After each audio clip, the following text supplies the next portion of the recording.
नमस्कार दोस्तों।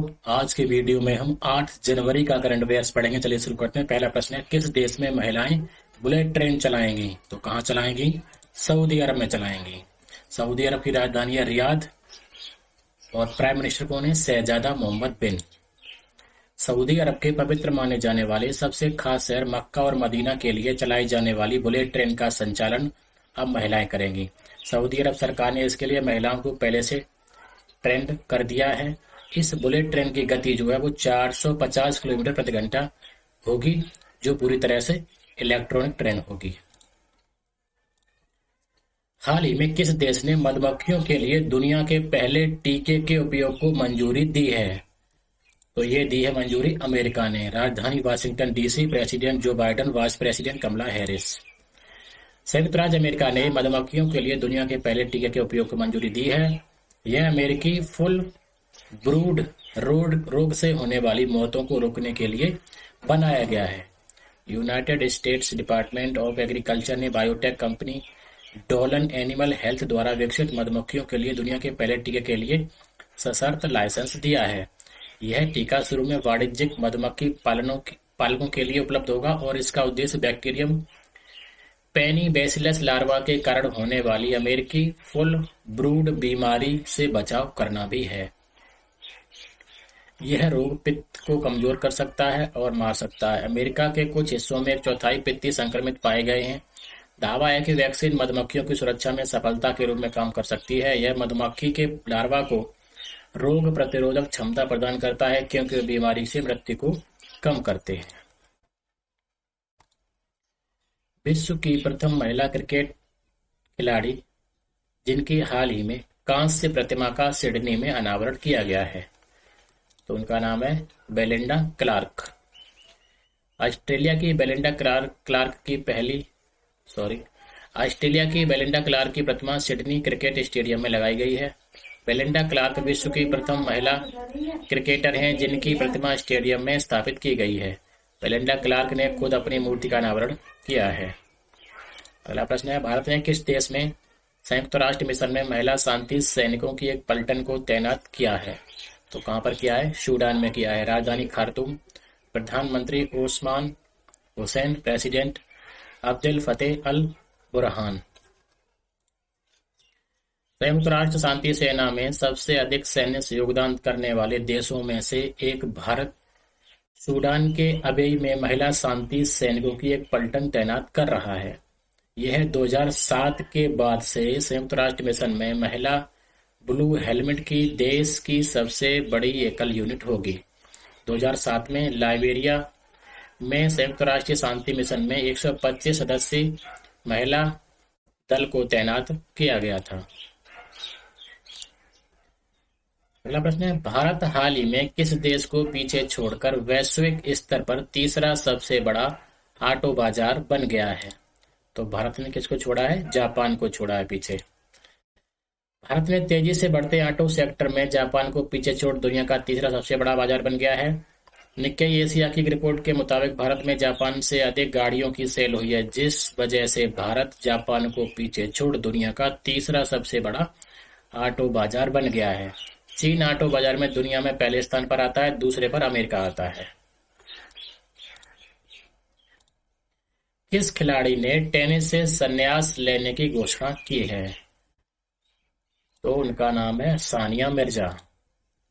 6 बार की ग्रैंड स्लैम विजेता सानिया मिर्जा ने टेनिस से संन्यास लेने का ऐलान किया है।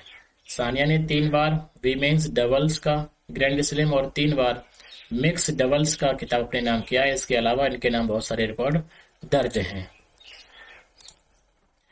जहां बंधन वहां ट्रस्ट अभियान किस बैंक के द्वारा शुरू किया गया है?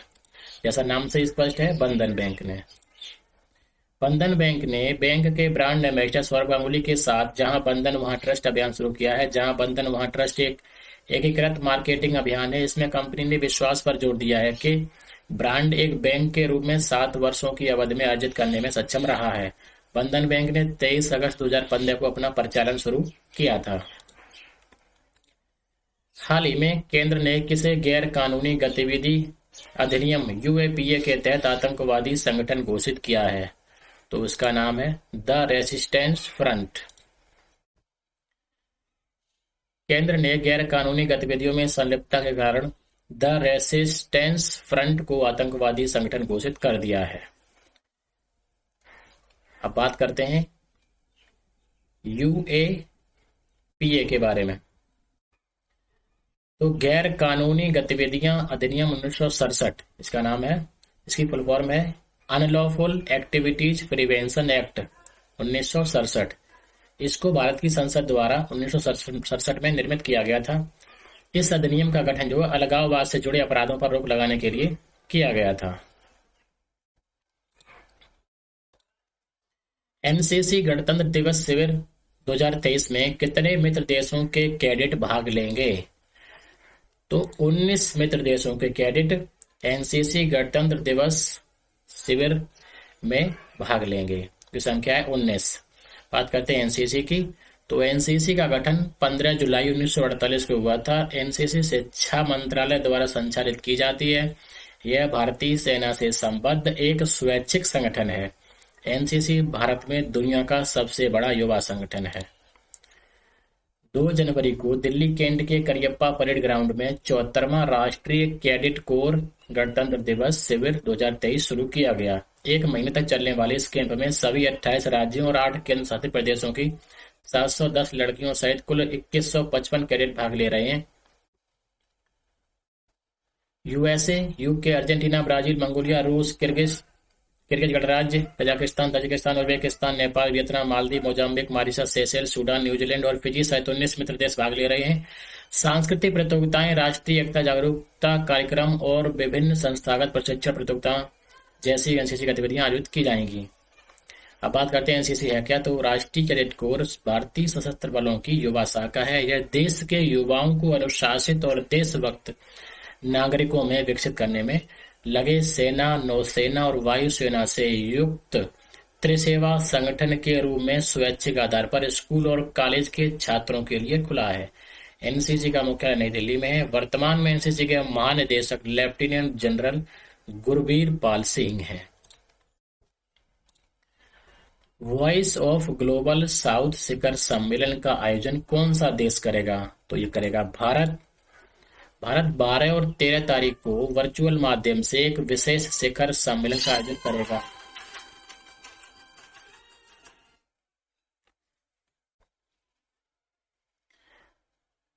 नई दिल्ली में पत्रकारों को जानकारी देते हुए विदेश सचिव विनय मोहन क्वात्रा ने कहा कि voice of global south summit का विषय है आवाज और उद्देश्य की एकता। इस सम्मेलन में विभिन्न देशों के मुद्दों पर अलग अलग दृष्टिकोण और प्राथमिकताओं को एक ही मंच पर साझा किया जाएगा। यह पहल प्रधानमंत्री नरेंद्र मोदी के सबका साथ, सबका विकास, सबका विश्वास और सबका प्रयास तथा भारत के वसुधैव कुटुंबकम के सिद्धांत से प्रेरित है। इसमें 120 से अधिक देशों को आमंत्रित किया जा रहा है। भारत के 79वें शतरंज ग्रैंड मास्टर कौन बने हैं? Very very important question. तो उनका नाम है एम प्राडेस। एम प्राडेस।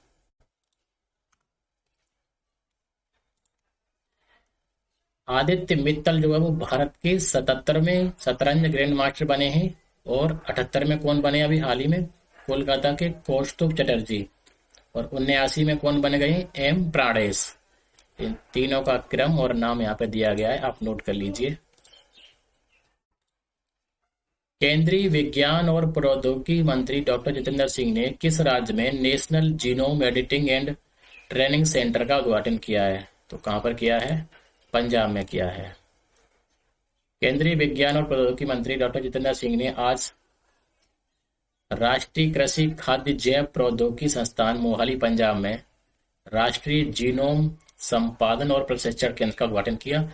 इसके साथ ही उन्होंने खाद्य और पोषण सुरक्षा 2023 पर 4 दिवसीय अंतर्राष्ट्रीय सम्मेलन का भी उद्घाटन किया। इस अवसर पर उन्होंने कहा कि एग्रीटेक स्टार्टअप भारत में एक विशिष्ट क्षमता है और इसको सफल बनाने के लिए और अधिक जागरूकता की आवश्यकता है। गुजरात के किस शहर में पीएम मोदी की दिवंगत मां हीराबेन के नाम पर एक चेक डैम का नाम रखा गया है? तो कहां पर राजकोट में। बात करते हैं गुजरात की राजधानी गांधीनगर। मुख्यमंत्री भूपेंद्र भाई पटेल, राज्यपाल श्री आचार्य देवव्रत। राजकोट शहर के बाहरी इलाके में 15 लाख रुपए की लागत से एक चेक डैम बनाया जा रहा है। बांध का नाम पीएम मोदी की माताजी के नाम पर हीराबा स्मृति सरोवर रखा गया है। National meet for rural change makers 2023 का हाल ही में किसने उद्घाटन किया है? तो उनका नाम है सुजाता चतुर्वेदी। खेल मंत्रालय की सचिव आईएएस सुजाता चतुर्वेदी ने national meet for rural change makers 2023 का उद्घाटन करते हुए कहा कि देश और गांव के विकास के लिए युवाओं को एक साथ आकर काम करते देखना अच्छा लगता है। कनेक्टिंग ड्रीम फाउंडेशन ने Ashoka innovators for the public के सहयोग से ऐसे युवाओं के लिए इस राष्ट्रीय बैठक का आयोजन किया है जो ग्रामीण क्षेत्रों में विकास के लिए काम कर रहे हैं। भारत के 11 राज्यों के 55 गांवों से 120 से अधिक युवा इस अनूठी बैठक में भाग ले रहे हैं, जहां वे अपने अपने गांव में जीवन की गुणवत्ता और स्थिरता के विभिन्न पहलुओं में सुधार के लिए चर्चा करेंगे। यह राष्ट्रीय बैठक 5 से 9 जनवरी तक गांधी दर्शन राजघाट के सत्याग्रह मंडप में होगी। उड़ीसा के मुख्यमंत्री नवीन पटनायक ने FIH हॉकी विश्व कप 2023 के जीतने पर कितने करोड़ रुपए की इनामी राशि खिलाड़ी को देने की घोषणा की है? तो राशि दी जाएगी 1 करोड़ रुपए। उड़ीसा के मुख्यमंत्री ने घोषणा की है कि टूर्नामेंट जीतने पर प्रत्येक खिलाड़ी को 1 करोड़ रुपए की इनामी राशि दी जाएगी। पहली बार प्रथम पुरुष हॉकी विश्व कप भारत ने 1975 में जीता था और इस बार जो है 13 जनवरी से इसका आयोजन होना है। कहाँ पर? उड़ीसा के भुवनेश्वर और राउरकेला में। और इसमें जो है 16 देशों की टीमें भाग ले रही हैं। मुख्यमंत्री डायरी नंबर 1 पुस्तक का विमोचन किसने किया? तो यह किया रंजन गोगोई ने। भारत के पूर्व मुख्य न्यायाधीश और राज्यसभा के सदस्य रंजन गोगोई ने गुरुवार को असम के सीएम हेमंत बिस्व शर्मा की एक डायरी का विमोचन किया। इस डायरी का नाम चीफ मिनिस्टर्स डायरी नंबर 1 है। इसे खुद असम के सीएम हेमंत बिस्व शर्मा ने लिखा है। राजधानी भोपाल में स्थित स्मार्ट पार्क का नाम बदलकर क्या कर दिया गया है? तो उसका नाम हो गया है वाटर विजन पार्क।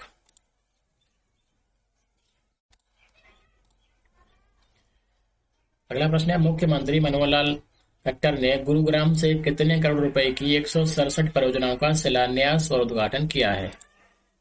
तो 1882 करोड़ रुपए की।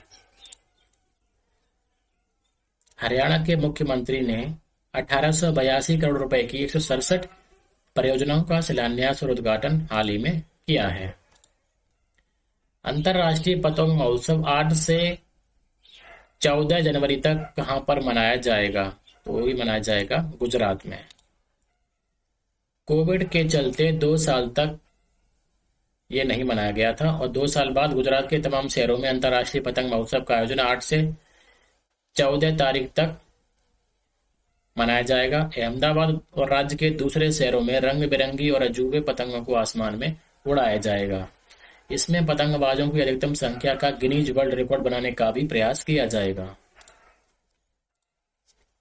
17वां प्रवासी भारतीय दिवस सम्मेलन 2023 का आयोजन कहाँ किया जाएगा? तो यह किया जाएगा मध्य प्रदेश के इंदौर में। प्रवासी भारतीय दिवस सम्मेलन भारत सरकार का एक प्रमुख कार्यक्रम है। यह विदेशों में रहने वाले भारतीयों को संपर्क स्थापित करने और प्रवासी भारतीयों को एक दूसरे के साथ बातचीत करने के लिए एक महत्वपूर्ण मंच प्रदान करता है। मध्य प्रदेश सरकार के सहयोग से 8 से 10 तारीख तक इंदौर में 17वां प्रवासी भारतीय दिवस सम्मेलन आयोजित किया जा रहा है। इस प्रवासी भारतीय दिवस सम्मेलन का विषय है प्रवासी अमृतकाल में भारत की प्रगति में विश्वसनीय भागीदार। ये थीम आप याद रखिए। और गुयाना के राष्ट्रपति डॉक्टर मोहम्मद इरफान अली मुख्य अतिथि और सूरीनाम के राष्ट्रपति चंद्रिका प्रसाद संतोखी विशेष सम्मानित अतिथि के रूप में इसमें शामिल होंगे। तो दूसरा पॉइंट ये याद रखिए, इससे क्वेश्चन जरूर बनेगा आगामी परीक्षाओं में। भारत के किस राज्य में विश्व का पहला ताड़ के पत्ते का पांडुलिपि संग्रहालय शुरू किया गया है? बहुत महत्वपूर्ण क्वेश्चन। तो ये शुरू किया गया है केरल में, राजधानी तिरुवनंतपुरम, मुख्यमंत्री पिनाराई विजयन, राज्यपाल आरिफ मोहम्मद खान। केरल की राजधानी तिरुवनंतपुरम ने हाल ही में ताड़ के पत्तों की पांडुलिपियों का दुनिया का पहला संग्रहालय खोला है। दुनिया का पहला, जब ऐसी बात है तो क्वेश्चन बिल्कुल आने लायक हो जाता है।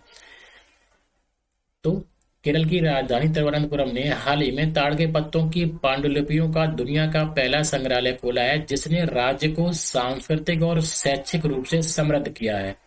प्राथमिक स्रोतों के आधार पर संग्रहालय में 187 पांडुलिपियां हैं। ये दस्तावेज ताड़ के साफ और स्पष्ट पत्तों पर लिखे गए हैं, जो रिकॉर्ड कक्षों में सुसज्जित हैं। संग्रहालय में त्रावणकोर की लोकप्रिय कहानियों का संग्रह है, जो भारत की धरती पर यूरोपीय शक्तियों को हराने वाला एशिया का पहला साम्राज्य है। संग्रहालय में बांस की खपच्चियां और तांबे की प्लेटें भी हैं। यह संग्रहालय 300 साल पुरानी इमारत में स्थित है। ये क्वेश्चन लिखा है एक्सपेक्टेड, मतलब इसके आने की संभावना 100% रहेगी। किस राज्य में भारत का पहला समावेशन महोत्सव पर्पल फेस्ट शुरू किया गया है? तो ये शुरू किया गया है गोवा में, राजधानी पणजी, मुख्यमंत्री प्रमोद सावंत, गवर्नर PS श्रीधरन पिल्लई।